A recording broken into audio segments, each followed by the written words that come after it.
Hello Chingu, c'est Sam du blog sameledrama.fr. Alors comme vous pouvez le voir, j'ai toujours la voix cassée. Comme je vous le disais dans ma précédente vidéo sur Fight for My Way, j'ai tourné les deux vidéos le même jour et en fait la semaine dernière j'ai été super malade, j'ai eu une angine, enfin la totale quoi. Et du coup ma voix n'est pas encore totalement remise, donc je m'en excuse. Du coup je vous fais une deuxième vidéo avec cette super voix. Youhou. Aujourd'hui on se retrouve pour un journal de visionnage. Je vais vous parler des dramas que j'ai regardés en septembre. Alors le tout premier c'est Bride of the Water God. Du coup c'est un drama coréen de 2017, j'en suis à l'épisode 4 sur 16. Ça raconte l'histoire du dieu de l'eau qui descend sur Terre pour trouver une pierre magique afin de s'emparer du trône céleste. Pour lui donner la réplique, on a So, une jeune femme qui descend d'une famille qui en fait a servi ce fameux dieu tout au long des générations. Et il se trouve qu'elle est censée l'aider à récupérer cette pierre. Sauf que comme elle est psychologue, en fait, elle croit pas trop à ce genre de choses. Donc au début, elle va pas du tout croire que c'est vraiment un dieu et elle va juste le prendre pour un fou. Donc ça donne lieu à des situations assez marrantes. Mais au bout de ces 4 épisodes, franchement, je trouve que le drama décolle pas. C'est pas mauvais, mais c'est pas vraiment bon non plus. Je m'ennuie pas et en même temps, c'est pas la folie. Parce que ça me fait un petit peu comme...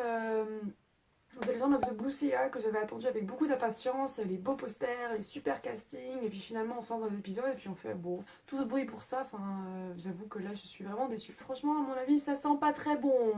Ensuite je regarde Missing Nine, c'est un drama coréen également de 2017, j'ai fini l'épisode 2 justement tout à l'heure. Franchement, je pense que ça a carrément du potentiel. En fait, ça raconte l'histoire de 4 célébrités, je crois. C'est ça, 4 célébrités qui partent avec leur staff en fait dans un avion pour faire un voyage, bref. Et en fait, l'avion se crache en pleine mer. Et du coup, ils sont portés disparus, nanana. Et en fait, 4 mois plus tard, on retrouve une des personnes qui étaient dans cet avion, sauf qu'elle a perdu la mémoire, enfin c'est ce qu'elle dit en tout cas, et du coup on sait pas du tout où sont passés les autres, s'ils sont morts, vivants, etc. Donc c'était un scénario hyper prometteur, il y a un super casting, enfin c'était vraiment un drama que j'avais envie de voir depuis un moment, mais les traductions françaises tardaient vachement, du coup j'attendais, et enfin j'ai pu me lancer. Au bout de 2 épisodes, je sens le potentiel. Franchement, je sens qu'il va y avoir un truc. J'ai l'impression que ça va faire vraiment un petit Lost, les disparus, un truc assez punchy et puis assez dramatique. Donc vraiment, j'avais envie de quelque chose qui changeait un petit peu. C'est un scénario hyper original. Enfin, je connais aucun autre drama qui parle de ce genre de truc. Donc non, vraiment, je suis très contente.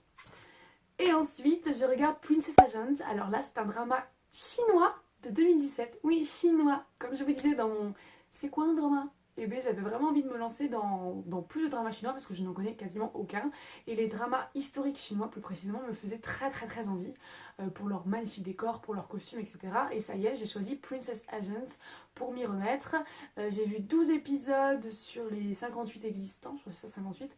Et non franchement pour le moment c'est topissime. Les effets spéciaux franchement je suis impressionnée, ils sont vraiment bons. Les combats sont juste magnifiques, les costumes, les décors et tout, la scénographie. Non franchement c'est vraiment très bien pour le moment. Le scénario aussi est sympa.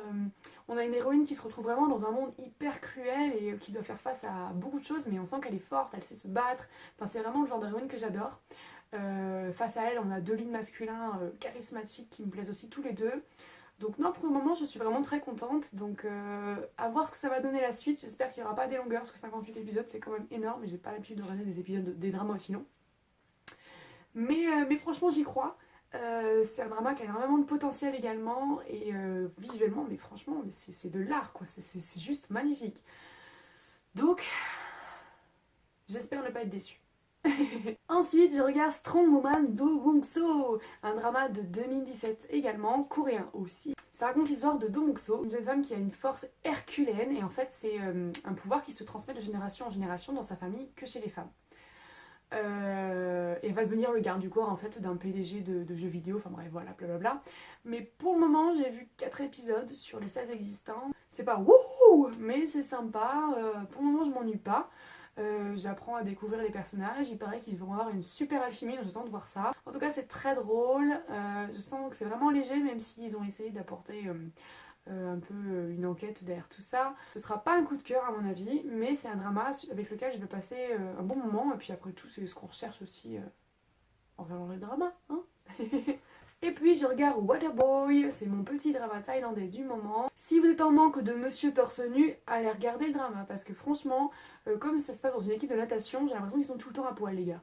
Je vais pas me plaindre hein, parce que je suis comme ça devant l'écran. Et du coup, c'est une boys love, c'est-à-dire que vous allez avoir des couples filles-garçons et des couples garçons-garçons. Les thaïlandaises sont vraiment douées pour ça et il y a d'autres dramas aussi que je dois regarder avec des boys love. Au bout de 2 épisodes, ce sera pas à mon avis un drama dont je me souviendrai très longtemps, mais c'est sympa, c'est divertissant. Comme je vous dis, il y a des pecs partout qui se baladent. Donc non, c'est sympa. C'est des acteurs en plus, la plupart que je connais déjà, que j'ai découvert dans Hormones ou dans les League of the King, dans les U-Prince. Donc non, c'est vraiment, ça fait plaisir de retrouver toute cette petite équipe.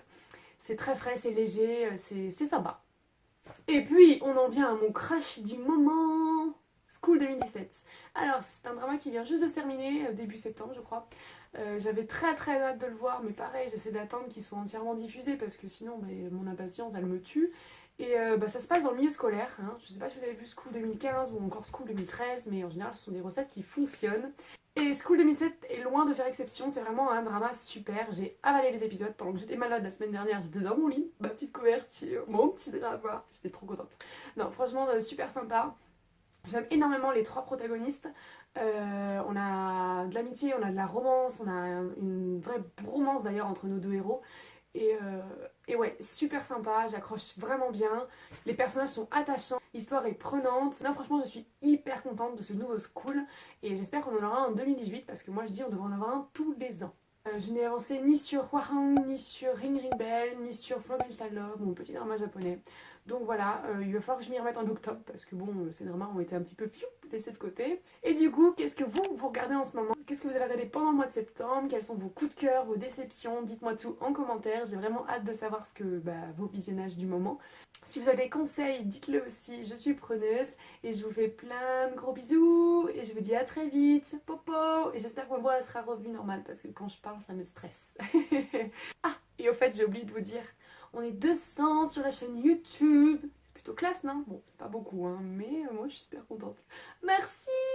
Bisous, bisous, bisous, bisous! Popo! Salanier! Plein de bisous! À bientôt!